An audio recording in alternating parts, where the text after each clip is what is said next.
keluarnya janin. Nah, kemudian pada vagina ini juga sebagai tempat keluarnya darah pada saat menstruasi dan sebagai tempat menumbuhnya sel sperma untuk melakukan proses fertilisasi.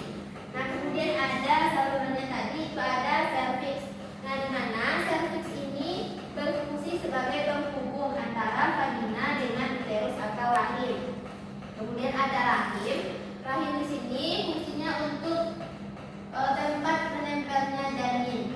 Dan janin ini juga menempel pada dinding rahim atau yang disebut dengan endometrium. Kemudian ada tubal fallopi, di mana tubal fallopi ini sebagai tempat proses fertilisasi. Kemudian ada ovarium. Nah, dalam ovarium ini berfungsi sebagai menghasilkan sel telur atau ovum. Nah, untuk materi ini, kan ini materi minggu lalu, ada yang paham? Paham, Bu? Paham? Paham, Bu. Ada yang bisa menyebutkan? Ibu, ya, silakan kepada Mata. Ya, silakan cepat.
Keadaannya yang baik dan dengan keadaannya yang buruk. Nah, dari ribunya sel sperma hanya satu yang akan dibuahi di dalam sel telurnya itu. Nah, dari misalnya nih dari 2000 di sini ditemukannya sel telur. Nah, kemudian dari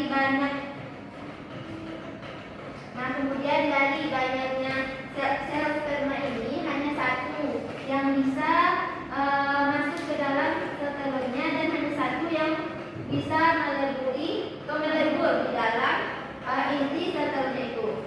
Nah, makanya disebut juga dengan proses fertilisasi.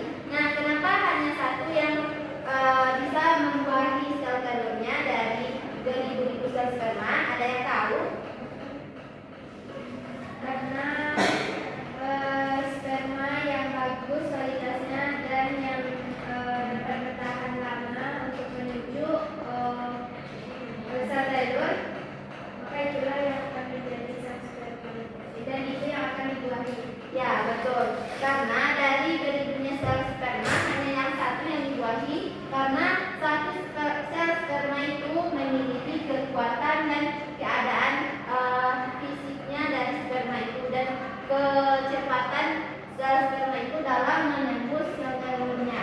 Nah, terus setelah sel sperma yang menembus ini kan banyak tuh yang masuk menuju ke koloni tadi, tetapi hanya satu yang dibuahi. Terus yang lainnya kemana baginya? Nah, yang lainnya yang tidak dibuahi itu sel sperma itu akan mati, kemudian keluar dengan sendirinya sel sperma yang mati itu.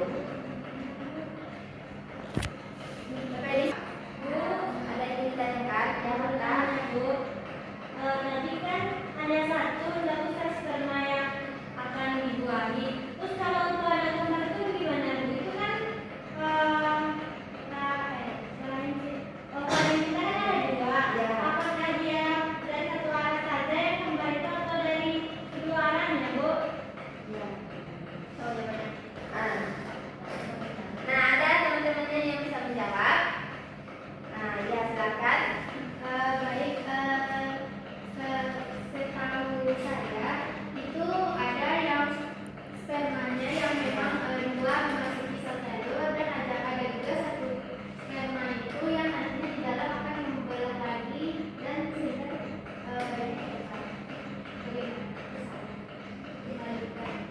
ya, Ibu tambahkan ya, betul yang dikatakan oleh Ananda Wulan.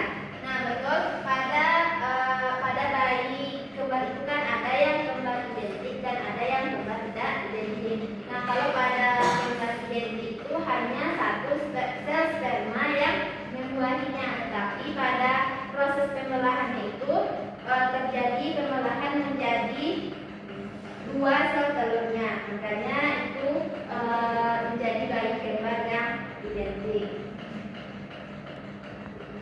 Bagaimana paham? Paham, Bu.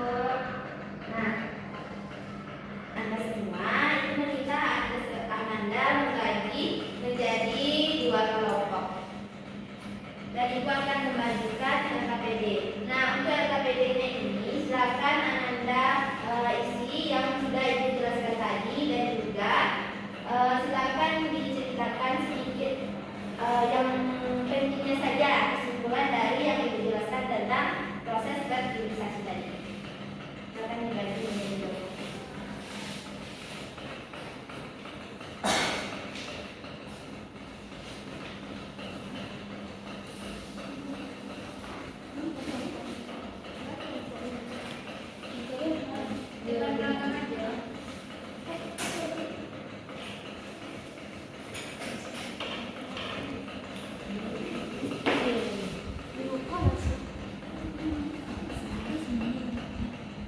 Hidup. Apa ini? Angel. Itu apa? Bukan endometrium nih. Ini kan Endometrium. ya, bertanya Bu. Ya, yang baju-baju ini apa? Ini bulu. Membran. Ya.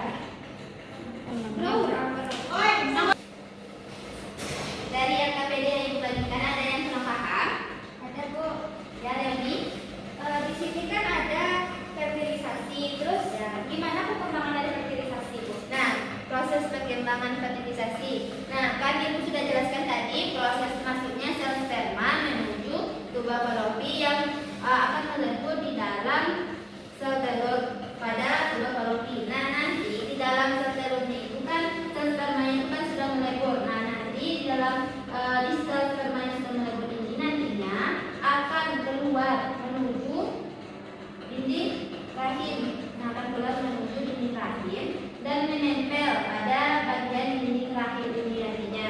Nah, kemudian zigot yang ada yang sudah melakukan pengolahan tadi itu menuju dinding rahim, kemudian akan berkembang menjadi embrio dan selanjutnya akan menjadi janin. Nah, janin inilah yang akan menetap dan berkembang selama 9 bulan di dalam rahim nantinya. Makanya di dalam rahim ini kan dilindungi oleh dindingnya yang elastis sehingga dia dapat berkembang. Terpaham Leoni? Nah, baik. Jadi materi kita pada hari ini ada yang dapat menyimpulkan tentang proses terjadinya fertilisasi.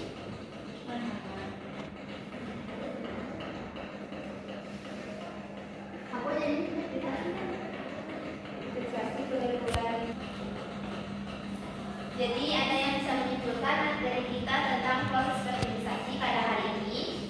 Ada Bu yang mata?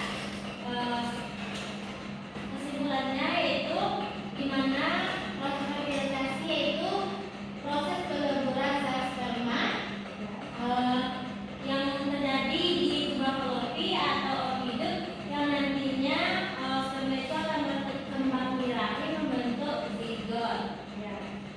Ini dulu. Ya.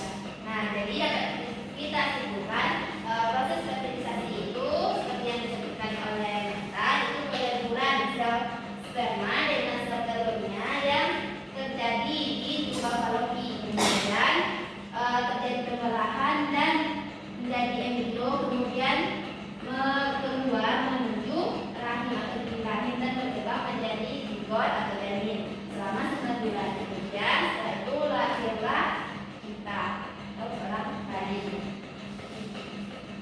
Nah, mungkin untuk pembelajaran kita cukup sampai di sini. Kita lanjut minggu depan.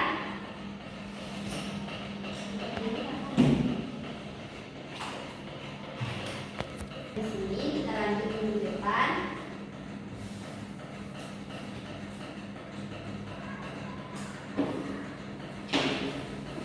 Baik, untuk pembelajaran kita ini dengan membacakan hamdalah. Alhamdulillahirabbil alamin. Assalamualaikum warahmatullahi wabarakatuh. Waalaikumsalam warahmatullahi wabarakatuh.